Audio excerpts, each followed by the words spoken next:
वालेकुम स्टूडेंट्स, कैसे हैं आप? उम्मीद है आप खैरियत से होंगे। तो आज हम बात करने जा रहे हैं फ़र्स्ट ईयर की फ़िज़िक्स के चैप्टर नंबर 6 की फ्लूइड डायनामिक्स। तो इसमें जो आज हमने टॉपिक्स डिस्कस करने हैं, जिनके बारे में हम बात करेंगे, वो हैं कि फ्लूइड डायनामिक्स, इसकी हम डेफिनेशन पढ़ेंगे क्या होती है ये। उसके बाद हम ये देखेंगे कि फ्लूइड क्या चीज़ है, ठीक है। और नंबर थर्ड पे हम पढ़ेंगे विस्कोसिटी, ठीक है, विस्कोसिटी। और इसमें एक और चीज़ ऐड करता हूँ मैं, विस्कोसिटी एंड इट्स यूनिट, ठीक है। विस्कोसिटी पढ़ेंगे और इसके यूनिट के बारे में पढ़ेंगे क्या होता है इसका यूनिट। नंबर 4 पे कोफिशिएंट ऑफ विस्कोसिटी के बारे में हम पढ़ेंगे क्या होता है। और नंबर 5 पे ड्रैग फोर्स, इसको हम स्टडी करेंगे। नंबर 7 पे जो हमारे पास, नंबर 6 पे जो हमारे पास है स्टोक्स लॉ है, इसको हम पढ़ेंगे क्या होता है, इसकी डेरिवेशन भी करेंगे। और नंबर 7 पे जो है factors on which drag force depends, हम वो फैक्टर्स भी पढ़ेंगे कि जिन पे ड्रैग फोर्स डिपेंड करती है। नंबर 8 पे हम पढ़ेंगे terminal velocity and it's calculations, terminal velocity पढ़ेंगे और उसके हम कैलकुलेशंस देखेंगे कि उसकी कैलकुलेशंस और फाइनल फार्मूला हमारे पास क्या आया है। और नंबर 9 पे हम पढ़ेंगे टाइप्स ऑफ फ्लूइड फ्लो, कि जो फ्लूइड जो फ्लो कर रहा है उसकी क्या टाइप्स हैं। दो टाइप्स हैं उसकी, लेमिनर एंड टर्बुलेंट फ़्लो। तो इसके सब चीज़ों के बारे में आज हम इस वीडियो में हम पढ़ेंगे और इनके बारे में जानेंगे कि क्या चीज़ें हैं। तो अभी हम डिस्कस करेंगे कुछ टर्म्स फ्लूइड डायनामिक्स के हवाले से। सबसे पहले जो है वो है फ्लूइड, कि फ्लूइड क्या चीज़ होती है, हमें ये पता होना चाहिए। तो fluid, the substance that can flow is known as fluid, कि कोई भी सब्सटेंस है, ठीक है, जो फ़्लो कर सकता हो, उसे हम कहते हैं कि वो क्या है, फ्लूइड है। इसमें गैसेस भी आती हैं और लिक्विड्स भी आते हैं, वाटर भी आता है, बहुत सारी मिसालें हैं फ्लूइड की।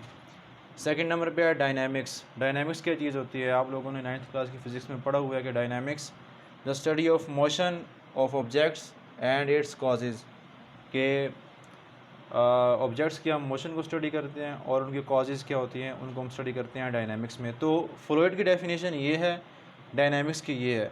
तो इन दोनों का जो मिक्सचर है फ्लूइड डायनामिक्स, उसकी डेफिनेशन क्या होगी, उसकी डेफिनेशन ये होगी, the study of motion of fluid is called fluid dynamics, ठीक है। कि जब कोई भी फ्लूइड है वो फ़्लो कर रहा है, ठीक है, तो उसकी जो मोशन को जो हम स्टडी करते हैं उसे हम कहते हैं फ्लूइड डायनामिक्स, ठीक। आगे है इस फ्लूइड डायनामिक्स के हवाले से एक टर्म है विस्कोसिटी, ठीक है, उसको हम यूज़ करते हैं। तो हमारे लिए जानना ज़रूरी है कि ये विस्कोसिटी क्या होती है। विस्कोसिटी को ग्रीक लेटर ईटा से रिप्रेजेंट करते हैं, ये जो है ये ईटा है, इसे रिप्रेजेंट करते हैं। और इसकी डेफिनेशन क्या है, the resistance to the flow of fluid is called viscosity, कि जब कोई भी फ्लूइड फ़्लो कर रहा है, वो बह रहा है, ठीक है, तो उसको जो रेजिस्टेंस उस पे जो एक्ट कर रही है, ठीक है, उसे हम कहेंगे कि वो विस्कोसिटी है, ठीक है। जो रेजिस्टेंस फोर्स पे एक्ट कर रही है मोशन के दौरान, उसे हम कहेंगे विस्कोसिटी, ठीक है। और ये विस्कोसिटी होती है हर मटेरियल के लिए, उसकी अपनी वैल्यू होती है, ठीक है। जैसे कि अगर कोई मटेरियल्स हैं, ठीक है, कोई ऑब्जेक्ट्स हैं, ठीक है, कि जो इजीली फ़्लो नहीं कर सकते, ठीक है, जैसा कि हनी है, उसके लिए विस्कोसिटी का जो कोफिशिएंट ऑफ विस्कोसिटी होता है वो ज़्यादा होता है। और जो सब्सटेंस इजीली फ़्लो कर सकते हैं जैसा कि वाटर है, तो उसके लिए जो विस्कोसिटी की जो वैल्यू होती है वो कम होती है as compare to that of the substance that can not flow easily. उसके बाद हम बात करेंगे यूनिट ऑफ विस्कोसिटी। विस्कोसिटी एक हमारे पास क्वांटिटी है, फिज़िकल क्वांटिटी है, तो इसकी कोई ना कोई यूनिट भी होगी। तो इसकी यूनिट को कैलकुलेट करने के लिए मैं यहाँ पर एक फार्मूला लिखा है, इस फार्मूले को हम आगे भी पढ़ेंगे, ठीक है। ये ड्रैग फोर्स का फार्मूला है, ठीक है, F is equals to 6 pi eta V R. इसमें 6 पाई जो है ये कांस्टेंट है और ईटा जो है विस्कोसिटी है, कोफिशिएंट ऑफ विस्कोसिटी है, और ये जो v जो है वो वेलोसिटी है, और r क्या है, किसी भी स्फेरिकल ऑब्जेक्ट का रेडियस है। तो यहाँ से हम ईटा को अलग करेंगे, f और ये 6 पाई और ईटा, सॉरी 6 पाई वी आर यहाँ पर आ जाएंगे, ईटा हमारे पास अलग हो जाएगा। तो अब हम इसकी यूनिट को हम डिराइव करते हैं कि इसकी यूनिट क्या हो सकती है। अब देखें, ईटा किसके इक्वल है, एफ़ डिवाइड बाई 6π/v/r। अब ऊपर क्या है एफ़, आपको पता है एफ़ की यूनिट क्या होती है, न्यूटन होती है। और ये 6π जो है ना, ये तो कांस्टेंट है, इसकी कोई यूनिट नहीं है। ये वेलोसिटी है, उसकी यूनिट होती है मीटर पर सेकंड। और ये रेडियस है, इसकी यूनिट क्या होगी, मीटर। अब ये जो पर सेकंड है ये ऊपर जाके सेकंड हो जाएगा, और ये मीटर क्या हो जाएंगे, मीटर स्क्वायर हो जाएंगे। ठीक है, तो एक यूनिट जो है कोफिशिएंट ऑफ विस्कोसिटी या विस्कोसिटी की जो यूनिट है, ठीक है, वो एक यूनिट मेरे पास ये है कि न्यूटन सेकंड पर मीटर स्क्वायर। ठीक है, और आपको पता है कि ये जो न्यूटन पर मीटर स्क्वायर होता है, ये आपके पास होता है पास्कल, यूनिट ऑफ प्रेशर। तो इसकी एक और यूनिट भी हो सकती है जो कि पास्कल सेकंड, ये भी हो सकती है। और एक और यूनिट है हमारे पास, आपको पता है फोर्स की यूनिट भी जो है वो डाइन होती है। तो अगर हम ये जो वेलोसिटी है इसको सेंटीमीटर पर सेकंड और ये जो रेडियस है उसको हम सेंटीमीटर में डिनोट करें, उसकी यूनिट को हम मीटर में अगर कन्वर्ट करें, सेंटीमीटर में सॉरी कन्वर्ट करें, तो मेरे पास जो कोफिशिएंट ऑफ विस्कोसिटी की जो यूनिट आएगी वो आएगी डाइन सेकंड पर सेंटीमीटर स्क्वायर। ठीक है, ये मीटर स्क्वायर की जगह क्या आ जाएगा, पर सेंटीमीटर स्क्वायर आ जाएगा। और इसके अलावा एक और यूनिट भी है, जैसे हम कहते हैं पॉइज़। ठीक है, ये पॉइज़ जो है ये एक यूनिट है, ठीक है, कि जो कि एक फ्रेंच फिजियोलॉजिस्ट थे जीन लोइस पॉइसले, उनके नाम के बाद जो है ना ये यूनिट इस कोफिशिएंट ऑफ विस्कोसिटी की मुकर्रर की गई थी, पॉइज़। और 1 पास्कल सेकंड जो होता है वो 10 पॉइज़ के बराबर होता है। ये आपको पता होना चाहिए कि 1 पास्कल सेकंड किसके इक्वल होता है, 10 पॉइज़ के। तो ये यूनिट्स हैं 3-4 विस्कोसिटी की जो मैंने यहाँ पर लिखी हुई हैं, न्यूटन सेकंड पर metre square, pascal second, dyne second पर सेंटीमीटर स्क्वायर, और एक और भी है वो क्या है, पॉइज़। ठीक है, इसके बाद है हमारे पास कोफिशिएंट ऑफ विस्कोसिटी के। कोफिशिएंट ऑफ विस्कोसिटी क्या चीज़ है, ठीक है, the numerical value of the resistance to the flow of fluid is known as coefficient of viscosity. हमने क्या कहा, विस्कोसिटी क्या है कि जब कोई भी फ्लूइड फ्लो कर रहा है तो उस पर जो रेजिस्टेंस एक्ट कर रही है वो हमारे पास विस्कोसिटी है। अब वो रेजिस्टेंस कितनी है, उसका मैग्नीट्यूड कितना है, तो उसका जो मैग्नीट्यूड है वो हमें बताएगा कोफिशिएंट ऑफ विस्कोसिटी के। इतनी रेजिस्टेंस है, ठीक है, लेट्स सपोज कुछ भी हो सकती है, 10 न्यूटन है, 20 न्यूटन है, तो वो जो हमारे पास मैग्नीट्यूड होगा उस रेजिस्टेंस का वो हमें देगा कोफिशिएंट ऑफ विस्कोसिटी। जी तो स्टूडेंट्स हम आगे चलते हैं और अपने नेक्स्ट टॉपिक की तरफ हम जाते हैं जो कि है ड्रैग फोर्स। ठीक है, ड्रैग फोर्स क्या है, अगर सिंपल वर्ड में इसे बयान किया जाए तो ड्रैग फोर्स जो है वो फोर्स है कि जब ऑब्जेक्ट जो है किसी भी फ्लूइड में मूव कर रहा होता है, ठीक है, तो वो फ्लूइड जो है उस ऑब्जेक्ट पर एक रिटार्डिंग फोर्स एग्जर्ट करता है, जिसकी वजह से उस ऑब्जेक्ट की जो स्पीड है वो डिक्रीज़ हो जाती है। तो इसको हम कहते हैं ड्रैग फोर्स। ठीक है, कि जब कोई भी ऑब्जेक्ट जो है वो मूव करेगा थ्रू द फ्लूइड, तो फ्लूइड उसके ऊपर जो है एक रिटार्डिंग फोर्स एग्जर्ट्स करेगा, जिसके नतीजे में क्या होगा, उस ऑब्जेक्ट की स्पीड जो है वो डिक्रीज़ हो जाएगी। तो इसकी डेफिनेशन भी ये लिखी हुई है कि when an object moves through the fluid exerts a retarding force on the object that reduces the speed of object.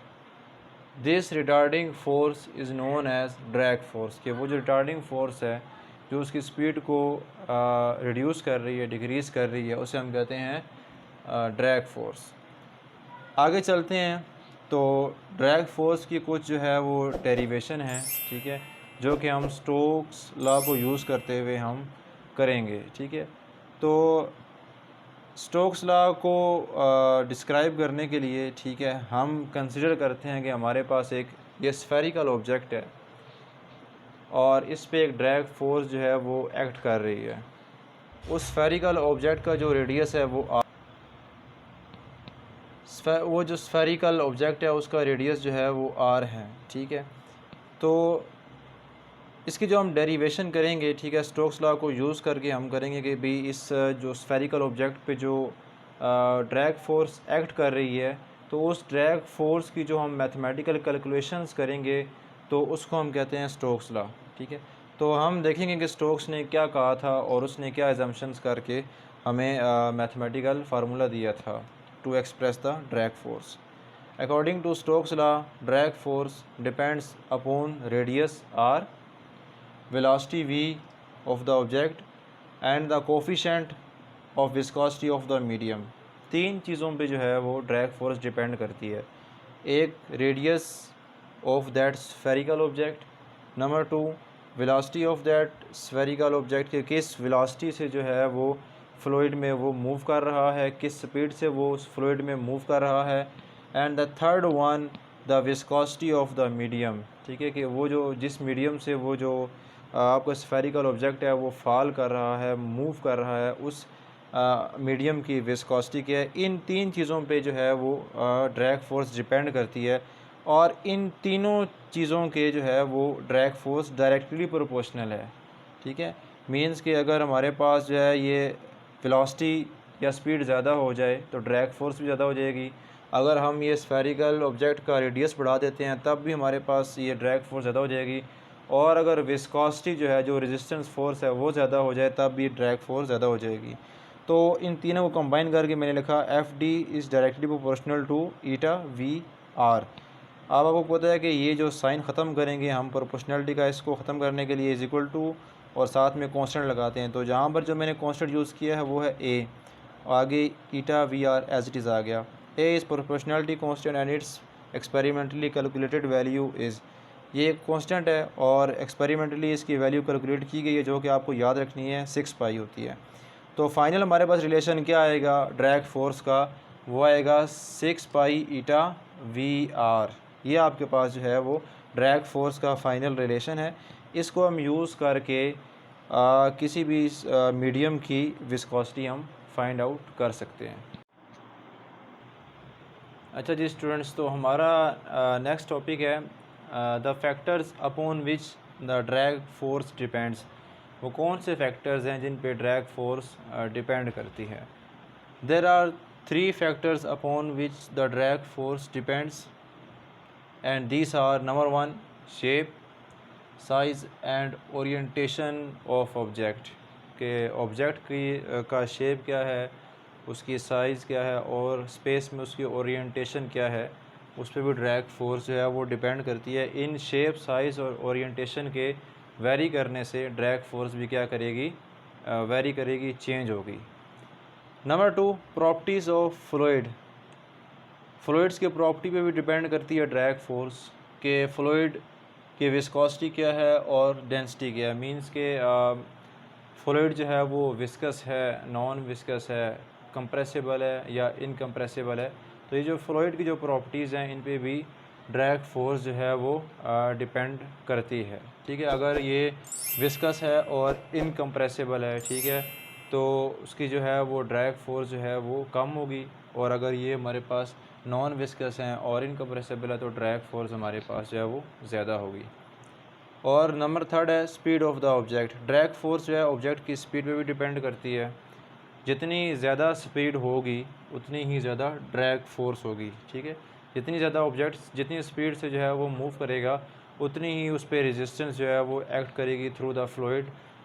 तो हम कह सकते हैं कि speed of the object varies directly to the drag force. ठीक है, जितनी ड्रैग फोर्स कम होगी उतनी ही, जितनी स्पीड कम होगी उतनी ड्रैग फोर्स कम होगी, जितनी स्पीड ज़्यादा होगी उतनी ही ड्रैग फोर्स ज़्यादा होगी। नेक्स्ट है हमारे पास जो न्यू टॉपिक है वो है टर्मिनल वेलोसिटी। अब टर्मिनल वेलोसिटी क्या है, तो टर्मिनल वेलोसिटी की सबसे पहले हम डेफिनेशन पढ़ते हैं, फिर उसके बाद हम इसको अंडरस्टैंड करेंगे कि इसका क्या मतलब है।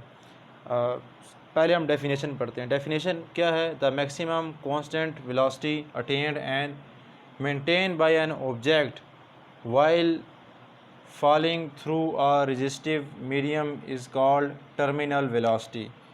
के तो ये डेफिनेशन है। ठीक है, अब देखिए डेफिनेशन में हमारे पास ये कहा गया है कि वो मैक्सिमम कांस्टेंट वेलोसिटी, ठीक है, कि जिसको गेन करके कोई भी आपका ऑब्जेक्ट है वो फॉल करता है डाउनवर्ड, तो उसे हम कहते हैं टर्मिनल वेलोसिटी। ठीक है, अब ये तो इसकी सिंपल डेफिनेशन है, इसको समझने के लिए हम एक एज्यूम करते हैं हमारे पास ये जो है वाटर ड्रॉपलेट है, ठीक है। अब वाटर ड्रॉपलेट क्या है, ये एयर में जो है वो सस्पेंडेड है, ठीक है। अब जैसे जैसे जो है ये नीचे की तरफ डाउनवर्ड जो है ये मूव करेगा, ठीक है, तो इस पे क्या होगी, जैसे जैसे ये डाउनवर्ड मूव करेगा तो ड्रैग फोर्स जो है इस पर एक्ट करेगी, ठीक है। ये नीचे की तरफ मूव कर रहा है क्योंकि इसको ग्रेविटेशनल फोर्स जो है वो अपनी तरफ पुल कर रही है, और जैसे जैसे इसकी स्पीड जो है इंक्रीज़ हो रही है तो ड्रैग फोर्स भी क्या हो रही है, वो इंक्रीज़ हो रही है, ठीक है। मींस कि जो ड्रैग फोर्स है ये उस वाटर ड्रॉपलेट को नीचे नहीं जाने दे रही। तो ये दोनों आपस में जो है ना ये बैलेंस हैं, ठीक है। ये नीचे ग्रेविटेशनल फोर्स एक्ट कर रही है, इसको बैलेंस करने के लिए ड्रैग फोर्स है, जिसकी वजह से ये पार्टिकल क्या है एयर में सस्पेंडेड है। लेकिन जैसे जैसे इसकी स्पीड जो है वो ज़्यादा होती जाएगी इस ड्रॉपलेट की due to the gravitational pull of the earth, तो ड्रैग फोर्स भी ज़्यादा होती जाएगी। एक ऐसा वक्त आएगा कि ये जो ड्रैग फोर्स ज़्यादा होते होते इस ग्रेविटेशनल फोर्स के इक्वल हो जाएगी। तो हमारे पास जब ये दोनों फोर्सेस आपस में इक्वल हो जाएंगी तो मेरे पास जो नेट फोर्स है वो ज़ीरो हो जाएगी, और ये जो ऑब्जेक्ट है ये कांस्टेंट स्पीड से जो है वो फॉल करेगा, ठीक है।